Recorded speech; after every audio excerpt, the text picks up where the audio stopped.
In the heart of a winding cobblestone street, nestled between a bakery that smelled of warm bread and a bookshop that smelled of old paper, was a little shop filled with the gentle tick-tock of 100 clocks.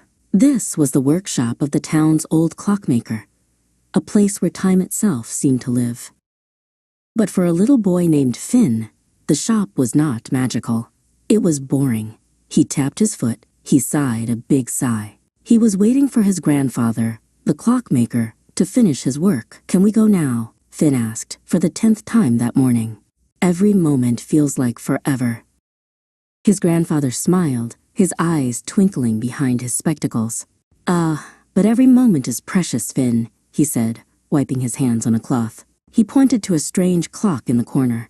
It wasn't shiny or grand. It was made of dark, swirling wood, and its face had no numbers, only curious symbols.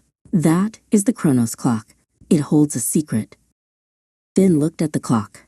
"A secret? It doesn't even tell the time properly." His grandfather chuckled. "It tells a different kind of time. Go on, place your hand upon it, and think of a moment you wish would hurry up and pass."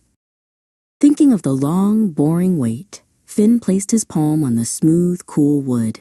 A soft, golden light pulsed from the clock, and the air around him began to shimmer. The tick-tocking of the 100 clocks in the shop grew faster and faster, blurring into a single humming drone. Whoosh! In the blink of an eye, the humming stopped. The golden light faded. Finn looked around, his heart thumping. The sun was no longer streaming through the window. Instead, the soft glow of the evening street lamps painted shadows on the walls. His grandfather was gone, and a note was on the workbench. He picked up the note. It read, "My dear Finn, you wished the moment away, and so it went. I have gone to the park to feed the ducks, and then for our favorite ice cream. I wish you had been there. Love, Grandfather." Finn's shoulders slumped. He had missed everything. A tear welled up in Finn's eye. He had been so busy wishing time away that he had lost a precious piece of it. He looked at the Chronos clock, no longer with doubt, but with understanding. He placed his hand on it again. This time, he didn't wish for time to speed up. He thought of a happy memory, baking cookies with his grandfather last winter. The golden light returned, warmer this time. The air filled with the sweet smell of cinnamon and chocolate chips.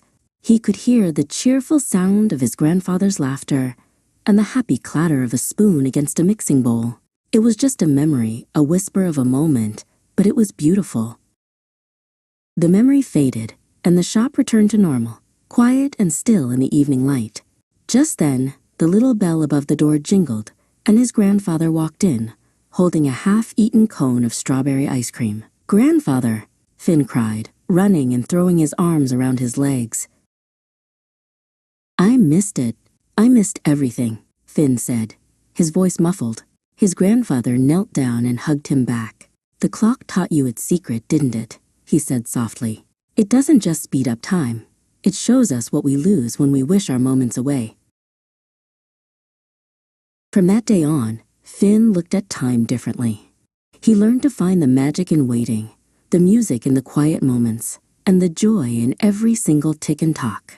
For he now knew the clockmaker's secret, that every moment, whether fast or slow, happy or sad, is precious and can never be brought back once it's gone.